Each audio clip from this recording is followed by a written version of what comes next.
Igitabo cy'umunya-Sénégal Amadou Deme wari muri Minuar.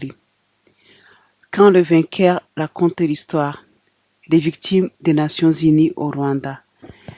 Iyo abatsinze aribo bavuze amateka, inzirakarengane za Loni mu Rwanda. Iki gitabo cyanditswe na Kapiteni Amadou Deme wari ushinzwe ubutasi bwa gisirikare agaha raporo General Romeo Dallaire mu Rwanda. Cyashyizwe mu Gifaransa na Dr Jean Paul Pou, gisorwa na International Humanitarian Law Institute iherereye muri St Paul, Minnesota, Leta Zunze Ubumwe za Amerika. Iri buriro: Kapiteni Amadou Deme, amaso n'amatwi bya General Dallaire mu Rwanda. Kapiteni Amadou Deme wari ofisiye ushinzwe ubutasi bwa gisirikare MIORM, yari amaso n'amatwi ku kibuga cy'ibikorwa by'umugaba w'ingabo za Minuar akaba na Liyetona mu ngabo za Canada Romeo Dallaire kuva mu kwezi k'Ukwakira umwaka w'1993 ubwo Dallaire yageraga mu Rwanda. Mu buryo bwo kuninura, ni uwo munsi tariki ya 21 Ukwakira umwaka w'1993 Perezida watowe w'u Burundi Melchior Ndadaye yishwe n'ingabo z'u Burundi, icyo gihe zari inshuti za FPR. Uyu munyabwenge w'umuhutu yari yatsinze amatora ya perezida yabaye ku itariki ya 2 Kamena umwaka w'1993, iminsi igera ku 142 imbere y'uko yicwa. Akaba yari amaze iminsi igera ku 103 arahiriye gukora izo nshingano. Ibintu byabaye nyuma y'imyaka irenga 26 ingana n'iminsi 9824 y'ubutegetsi bw'igitugu cya gisirikare cy'abatutsi. Abaturage b'abahutu b'i Burundi bahise batangira kugaba ibitero ku baturanyi babo b'abatutsi mu rwego rwo kwihorera, ku buryo igisirikare cy'u Burundi nacyo cyatangiye kugaba ibitero byateguwe byo kwica abasivile, nk'uko byatangajwe na ambasaderi w'Amerika mu Burundi Robert Charles Bob Kruger hamwe n'umugore we Catherine Kruger Tobin mu gitabo cyabo From Bloodshed to Hope in Burundi. Mu bikorwa, Kapiteni Deme yakoraga ubutumwa bwe nk'isoko ya mbere kandi yizewe y'ubutasi, ibyo we nk'umu-ofisiye ushinzwe ubutasi w'umunyafurika yari ashoboye gukora, kugeza igihe FPR yategekaga ko Kapiteni Deme kimwe n'abandi bavuga igifaransa bo muri Minuar bava mu Rwanda mu mpera za Kamena umwaka w'1994. Kapiteni Deme yakoranaga inshingano ze ubunyamwuga bwo ku rwego rwo hejuru, ndetse akanubaha abamukurikiye bamurushaga amapeti. Ibyo yibuka bigaruka ku mbogamizi zidashoboka zabaga zimutegereje kuri we ubwe no ku bari bamukuriye, kubera uko ubutumwa bwa Minuar ubwabwo bwari buteye. Icyubahiro yahaga abamukuriye General Romeo Dallaire na Colonel w'Umubiligi Luc Marchal cyakomeje kuba ntayegayezwa mu gihe avuga ku buhamya yabayemo we ubwe muri Jenoside. Rimwe na rimwe ibyo Major Deme yibuka icyo gihe wari ukiri kapiteni bitandukanye ku buryo bugaragara nuko FPR yatsinze urugamba, yahisemo kuzajya ivuga ibyabaye, ndetse nuko benshi mu basomyi bazi.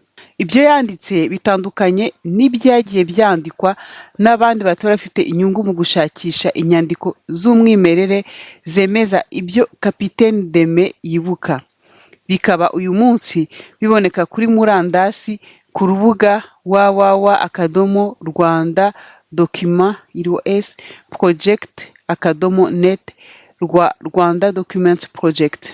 Kapiteni Deme nanone yagize ubunararibonye bugirwa na bake bwo kugaruka mu Rwanda umwaka umwe nyuma ya Jenoside, ashinzwe iperereza yoherejwemo n'ibiro by'ubushinjacyaha OTP mu rukiko mpanabyaha mpuzamahanga rwashyiriwe u Rwanda TPIR, kandi mu buryo bwemewe hagamije gukurikirana impande zombi ku byaha byose byakozwe mu ntambara, nk'uko akanama k'umutekano ka Loni kabitegetse mu Gushyingo umwaka w'1994.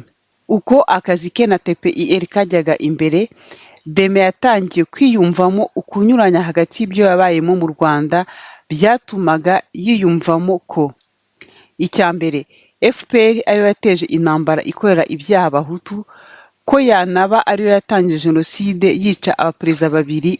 Icya kabiri ko abahutu b'interahamwe batabaye abatutsi n'abahutu.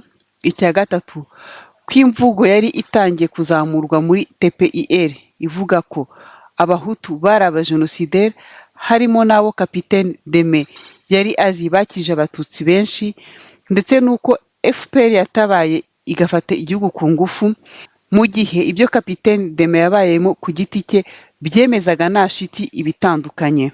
Ukuvuguruzanya kwagiye gukomera ku buryo byari bigoye kukwihanganira ku muntu w'inyangamugayo nka Kapiteni Deme.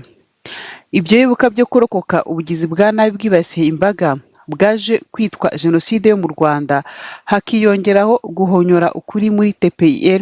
Byombi ni isoko y'ibitekerezo bitigeze bishyirwa ahagaragara na mbere hose, kandi byafasha mu gukuraho igiho cy'umugani FPR yubakiyeho, wemeza ko gufata ubutegetsi mu mivu y'amaraso hagati y'ukwezi kwa Mata n'ukwa Nyakanga umwaka w'1994 kwari ngombwa, kubera ko jenoside yateguwe igihe kirekire ngo yibasire abatutsi bo mu Rwanda, ikaba kandi yarabaye umugambi kirimbuzi washyizwe mu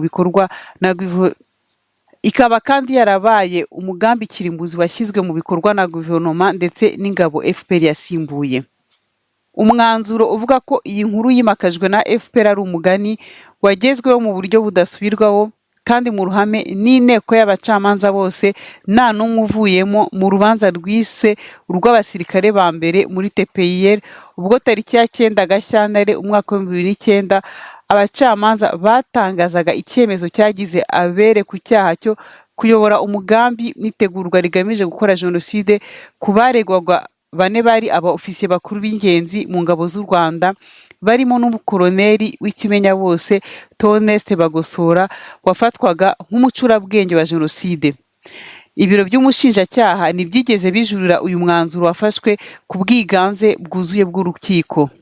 Iyo ubusesenguriye neza mu buryo bwabayemo, ubwicanyi bugamije abantu runaka bazwi neza ndetse n'ubwicanyi bworetse imbaga bwakozwe n'abasivile ndetse n'imitwe yitwaraga gisirikare hagati y'ukwezi kwa Mata n'ukwa Nyakanga umwaka w'1994, kimwe n'agatebe gatoki y'ubugizi bwa nabi zabanje, ni ibintu byumvikana ko ku bantu benshi iki kimenyetso cyerekana umugambi wacuzwe mbere ugamije gukora jenoside.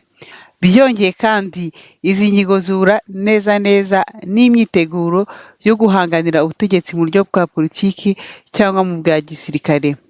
Iyo iki kimenyetso gihujwe n'ibindi byagiye biba umunsi ku munsi, urukiko ntirushobora kwemeza ko niyo waba ari umwanzuro ushyize mu gaciro, umushinjacyaha ntiyabashije kwerekana ko umwanzuro wonyine ushyize mu gaciro ushingiye ku bimenyetso byizewe. Uwo mwanzuro wari uko umugambi wo gukora icyaha cya jenoside wari usangiwe n'abaregwa. Urukiko ntirwanyuzwe n'uko urega atabashije kugaragaza neza ko uretse gushidikanya gusa, abaregwa bane bacuze umugambi hagati yabo ubwabo cyangwa hagati yabo n'abandi bantu hagamijwe gukora jenoside mbere y'uko itangizwa ku itariki ya 7 Mata umwaka w'1994.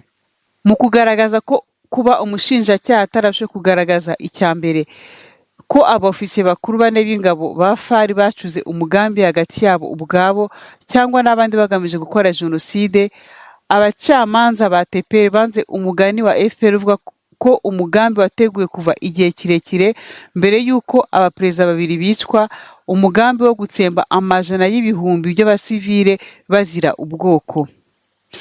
Icya kabiri, ko ingabo zarindaga igihugu zishe perezida wazo bwite ndetse n'umugaba mukuru w'ingabo igihe zahanuraga indege, ibintu byasabaga gucurirwa umugambi no gutegurwa.